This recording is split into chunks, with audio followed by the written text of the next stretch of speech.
Tem uma escritura que eu acho muito bonita, e ele refere-se a isso, o profeta de Deus, na mensagem à era da igreja de Laodiceia, no livro. Olha o que ele diz aqui, ó. As palavras de João Batista que tão acuradamente posicionam o Cristo em relação à verdadeira e à falsa igreja agora se cumpre. E eu em verdade vos batizo com água para o arrependimento, mas aquele que vem após mim é mais poderoso do que eu. Não sou digno de levar as suas sandálias. Ele vos batizará com o Espírito Santo e com fogo. Em sua mão tem a pá, e limpará a sua eira, e recolherá no celeiro o seu trigo, e queimará a palha com fogo, que nunca se apagará. Está falando do Armagedon aí. Aí o profeta diz, Cristo, grande ceifeiro, agora está colhendo o fruto da terra, ele ajunta o trigo no celeiro, ao vir para os seus e receber eles em si. Isto é o rapto. Então ele retorna para destruir os ímpios com fogo que não se apaga. Ele retorna. Esta é a terceira vinda. Ele retorna para destruir os ímpios com fogo que não se apaga. E João chegou a pensar, como o profeta descreve aqui, que o Messias, lá, Jesus, já faria isso lá na sua primeira vinda para os judeus. Veja o que ele disse aqui. Os seus olhos de águia se escureceram. E ele estava na prisão, ele estava prestes a morrer, disse, vão perguntar para ele. Vejam, João disse, sua paz está em sua mão, ele completamente limpará a sua eira. Ele pensava que o milênio iria começar lá já, ou já lá. Ele pensava que o grão estava pronto, mas tinha de morrer e passar pelo talo e crescer novamente até compor a verdadeira noiva. Então ele disse, ele vai juntar seu trigo no celeiro e ele queimará com fogo que não se apaga o restante. Lembre-se que aqui João estava falando com os judeus também.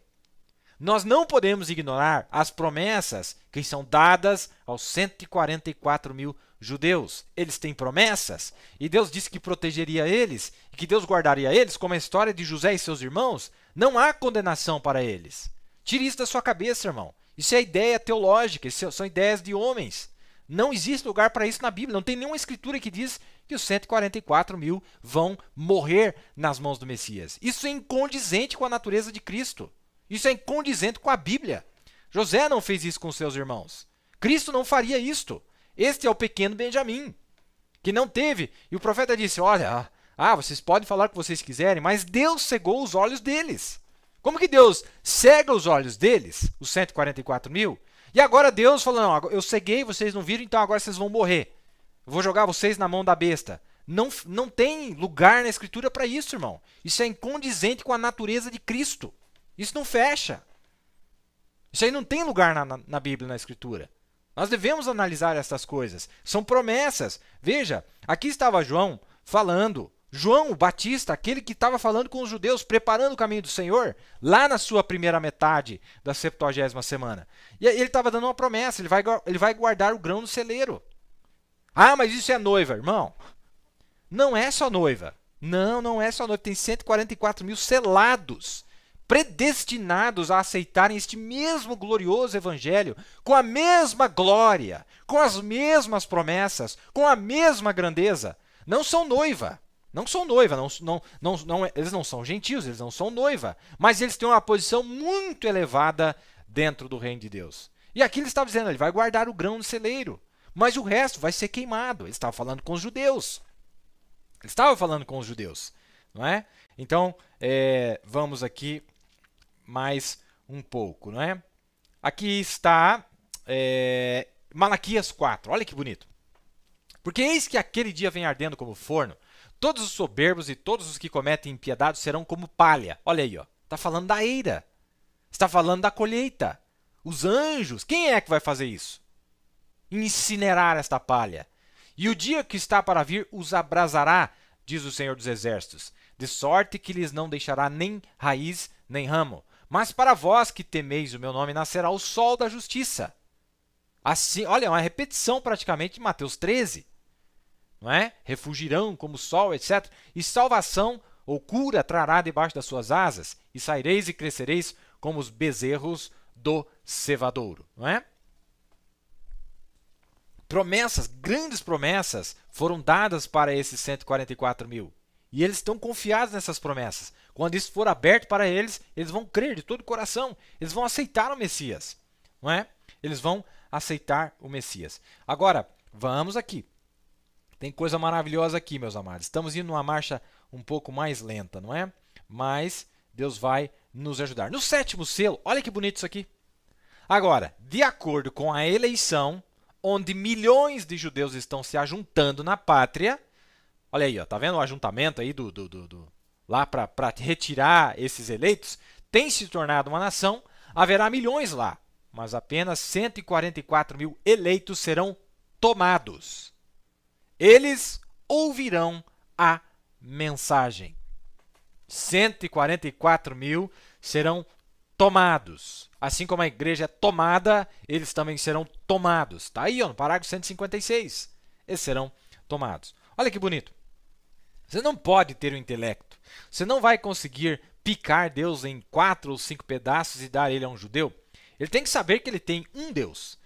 Então, o intelecto não vai funcionar com ele? Não, Senhor, ele tem de saber. Então eu pensei, não seria maravilhoso se eu atraísse uns 500 judeus lá e dissesse: ide entre vós, tragam alguns homens aqui, vejam se o Messias ainda não é o profeta. E no mesmo território onde eles aceitaram o Salvador, ele está falando quando ele quis ir lá na Palestina. Então eu pediria para eles se levantarem, ou eles levantarem suas mãos e receberem o Espírito Santo. Que tempo! Querem saber? Isto terminará a dispensação gentia. O evangelho irá para os judeus. Eles missionarão o povo deles com ele. O evangelho irá para os judeus. Eles vão morrer ou eles vão missionarizar o povo deles com ele? Israel é uma nação. Todos nós somos nações, mas Israel é uma nação. E o reino retornará de volta a Israel algum dia. Como Isaac disse a José, na verdade foi Jacó que disse a José, né? Eu já vou ler o verso para vocês. O ramo retornará por cima do muro algum dia. É verdade. Essa promessa foi dada em Gênesis 49, verso 22. José é um ramo frutífero junto à fonte, seus ramos correm sobre o muro. Não é? E o profeta disse, vai voltar. O evangelho, a árvore do evangelho judeu se esparramou para os 4 cantos da terra, os galhos. Os galhos foram para lá, mas no rapto Deus vai cortar esses galhos gentios, um galho brasileiro, um galho americano, e aí esse galho vai nascer dentro da terra de Israel. Este evangelho vai florescer, como Paulo disse no capítulo 11 da carta aos Romanos. Ele disse, se nós que éramos zambujeiro, fomos enxertados, produzimos, quanto mais, quando ele pegar o galho que foi cortado, está desconectado da árvore, e se for conectado de volta na árvore original, quanto mais eles não produzirão? Irmãos, chegou a hora de nós tirarmos essas tonterias de nossa cabeça, essas ideias denominacionais de nossa cabeça que não tem lugar na Bíblia. Deixa eu ler um verso aqui para vocês. Eu não estou bravo, irmão, mas o tempo está correndo, o relógio de areia está pingando. Olha, aqui está, e naquele tempo se levantará Miguel, o grande príncipe, que se levanta a favor, não contra, a favor dos filhos do teu povo. E haverá um tempo de angústia, qual nunca houve desde que houve nação até aquele tempo. Mas naquele tempo, livrar-se-á o teu povo. Irmão, peraí. Quem que vai se parar por eles? Quem que é que vai se parar por eles? Miguel. Não, mas Miguel não vai dar conta. Não vai ter jeito. Eles vão cair na mão do Lúcifer lá e eles vão morrer todo mundo. É isso que está escrito aqui? Livrar-se-á o teu povo, todo aquele que for achado escrito no livro. Não é? Vamos continuar aqui. Alguém veio falar com o profeta e disse assim, ó, um dos irmãos de fora, no tabernáculo, um irmão que é judeu, tem tentado o tempo todo chegar em Israel, tentando fazer algo pelos judeus. Ele queria ganhar eles para o Senhor. Ele veio ao tabernáculo na outra manhã, ele se levantou quando a unção estava presente e ele perguntou, irmão Brana, eu gostaria de fazer uma pergunta. Como é que eu vou chegar em Jerusalém? Como que eu faço para chegar até eles? Já tentei de tudo. E eu disse, não sei o que eu poderia te dizer, irmão. Naquela hora, o Espírito Santo se moveu e disse, não é assim, porque Israel nascerá em um dia, sempre. Estamos perto. Ora, esse nascimento de Israel, que está constado nos cânones sagrados em Isaías 66, como está aí na sua tela, não se refere aos 3 anos e meio. É um outro evento posterior aos 3 anos e meio. Porque a Bíblia disse claramente, o profeta disse claramente, lê aqui para você ver. E um dia, antes que estivesse de parto, ela deu à luz. Antes que lhes viessem as dores, ela deu à luz um filho. Quem jamais ouviu tal coisa? Quem viu coisas semelhantes? Poder-se-ia fazer nascer uma terra em um só dia? Nasceria uma nação de uma só vez? Mas Sião esteve de parto e já deu à luz seus filhos. A palavra que eu acabei de ler para vocês em Daniel capítulo 12, onde fala livrar-se-á, a palavra no inglês é deliver, que é dar à luz. É uma palavra que serve para os dois sentidos. Deliver significa quando a mulher, the woman delivered a baby, por exemplo, a mulher deu luz a um filho. E aqui no nosso português está correto, vai livrar-se. Mas a palavra usada no inglês também significa dar luz a filhos, que é a mesma cena de Isaías capítulo 66, onde, em um só dia, esse irmão tinha uma ideia de evangelizar, fazer uma obra, etc. E o Espírito Santo, o profeta, disse, a unção estava sobre mim e disse, não vai ser assim. Quando eles nascerem, vai ser num dia só. Vai ser uma obra relâmpago. Mas e os 3 anos e meio? O que Moisés está fazendo? Moisés e Elias? Ajuntando. Ajuntando. Mas o celeiro, eles estão ajuntando. Mas o celeiro, levar para o celeiro, é algo que acontece um pouco posteriormente. Olha o que o profeta diz a respeito de nascer em um dia. As instruções de Gabriel a Daniel. Mas lembre-se, enquanto Israel estiver fora de sua nação, eles não podem ser salvos.